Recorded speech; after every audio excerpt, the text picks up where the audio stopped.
it was like talking about like a mob boss. He's like, I won't say anything. Exactly. Like he's Candyman. Greg Like, Jennings. yeah, exactly right. Oh, don't give me that look, Craig. What Greg do? Greg's shaking his head at me. I don't like it. That's why it's going to be interesting. We have a power-packed show. 2 hours. Oh, my goodness. You would think, hey, middle of July, nothing to talk about? Wrong. We're jam-packed. And we're starting with no CeeDee Lamb. Cowboys' leading receiver wants a new contract, is not showing up to training camp. Lamb led the NFL in receptions and all receivers with 14 touchdowns last year. Everybody got new contracts except CeeDee. Here's how the cash looks for everybody else. Justin Jefferson's got 35. A.J. Brown's got 32. Amon-Ra St. Brown and Tyreek making 30. That's not enough for Tyreek. Well, he's not really making 30. He's making 25. The last year's a fake year. We'll talk about Tyreek later. Then don't sign a deal with fake years. Wilds is out here. But I'm saying if my boss gave me a deal and it's like, and by the way, in year 5, you're making... I'd check your deal to my see deal's if that ironclad. Okay, but go ahead. Does this cement Dallas as having a bad offseason? Greg, you want to go first? Yeah, absolutely. It cements them as having a bad offseason. When your best offensive player is not signed, yeah. And you didn't make any moves to back the statement of, we're all in. We're all in. Did the opposite of that, actually. You've done correct. Yeah. Like, you didn't go and get a running back. You didn't go and address a running back even in the draft. You go get Zeke Elliott. Still got a little left. A little bit. Little spot duty. Sure. But they didn't address that. They went backwards at the running back position. And so when you have a guy who now all of a sudden had the best year in Cowboy receiver history, you paved the way. You moved Amari Cooper out the way to give this young man the opportunity to say, you know what, let's see if you're a number one. He shows you he's a number one. Your most valuable offensive asset, in my opinion, in a lot of the Cowboy fans' opinion, on that offense, and you choose not to pay him going into year 5, this is exactly what he was set up to do. He did everything that he was supposed to do, and you choose not to pay him.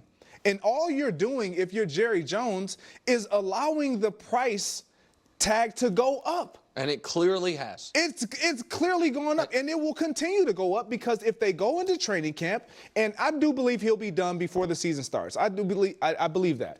However, when you look at what his value is in comparison to even some of these other guys, it's skyrocketing. The more you allow Dak Prescott to be without him, it's just going to continue to increase. Yeah, listen, they got absolutely nothing done this offseason, and they managed to at least temporarily go backwards with one of their 3 most important players. Because you now have one of your guys holding out. So that this 100% cements they had a bad offseason. And Jerry's line was, or Stevens, I think it was Jerry's, it's probably Jerry's because it's a little folksy, was like, we're waiting for more leaves to fall. Well, now the only leaves really that haven't fallen are Cowboy leaves, and they actually work against each other. Because the highest paid defensive player in football is Nicky Bosa at $34 million per. The highest paid non-quarterback in football is Justin Jefferson at $35 million per. So CeeDee wants to beat Justin. And then once he gets signed, guess who Micah wants to beat? CeeDee.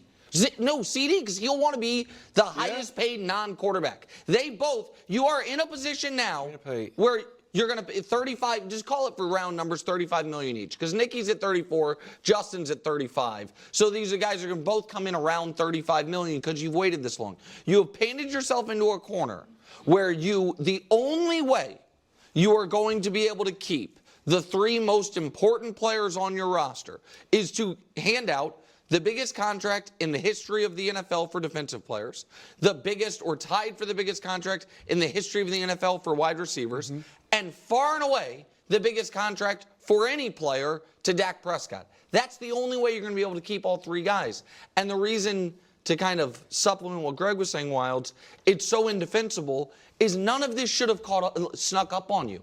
When you draft a player in the first round, the moment you draft them, you should be like, man, we hope that we're going to give them a huge bucket of money in 3 or 4 years because it means they worked. It's not as if this was a 4th-round pick who all of a sudden in his contract year had 20 sacks, and you're like, geez, we didn't budget for this. We didn't see it coming. You saw it coming with CeeDee. You obviously knew it was coming with Micah the moment he got on the field. And with Dak, if you want to keep him, you've known this clock was ticking, and they got none of it done. So, it's indefensible. All right. So, Greg, we've kind of floated out that he wants Justin Jefferson money. Do you think that's the case? Of course. Yeah.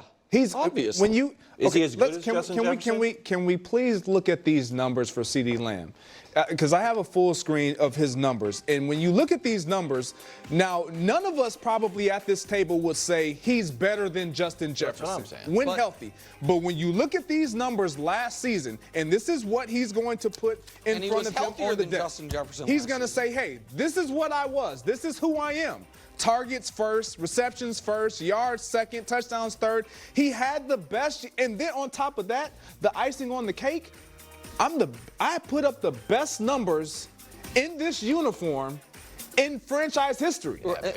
Different NFL. That's fine. It doesn't matter, though. But let me ask you in a different way, Wilds. Do you think, even if none of us would say he's better than Justin Jefferson, because I think most people think Jefferson, at worst, is the 2nd best receiver in football. Him and Tyreek Hill are, to me, really the only 2 options to answer that question. Do you think he's better than A.J. Brown, CeeDee Lamb? I do. I don't think he's better than Jamar Chase. Okay, well, Chase hadn't gotten paid yet, so okay, great. Chase is not in camp. He's not getting paid. Hasn't gotten paid yet. He's going to. My point is this. A.J. makes 32. So even if he ends up not quite getting to Justin Jefferson, maybe I overstated it slightly. He's not the highest paid receiver ever, 2nd highest receiver. He's going to clear A.J. Brown. He's going to get a minimum of 34 and a maximum of 36 million. That $2 million is not going to be the difference for the Cowboys. Like, they have put themselves in this position where, because they waited until after Devontae and A.J. and Waddle, all these guys got paid, and then Justin Jefferson, and they might end up waiting until after Jamar Chase gets paid. I don't know if Chase might have to wait a whole year. It's just going up. Just going up. All right. Well, let's talk about Dak's future. The Athletics' John Machado ran a Cowboys fan survey, and there's a lot of pessimism. Even though 70% of fans think they'll win 10 or more games, over 50% of those same fans think they won't win a playoff game. Why? Well, one reason might be because Dak Prescott was voted the team's most overrated player. He got 251 votes, 100 more than Micah. This is also poor Zeke there. Come on, guys. Well, what? Not overrated. Well, by you, he clearly is. He had a good year for the Patriots. No, there you go. That's why. Your commentary is pure. Deron Bland might be a little overrated. Okay. Those pick sixes probably not going to duplicate. I know, but he was hunting. Okay. Go ahead. Do you agree Dak is overrated? Go ahead, Greg. Sorry. Dak is definitely overrated as it pertains to the Dallas Cowboys, for sure. If in the offense, he's not the best offensive player on his own team. That's CeeDee Lamb. CeeDee Lamb's not on there. But I think when you look at things like this, the Cowboy fan base is just over Dak, just like their executive officers are. It seems like if you don't have a quarterback that you're saying he is our guy and he is up for a contract extension and you don't extend him. Because even all this that we're talking about with CeeDee, what's going to come up with Micah, it could be pretty much it could have been alleviated a little bit if you had one of them signed. Right. Primarily your quarterback, because that's typically who you sign first. But the fan base knows, like, look, we're done with Dak too. Because he's one of the longest tenured Cowboys. So at the quarterback position, where have they struggled in the postseason? Right. At the quarterback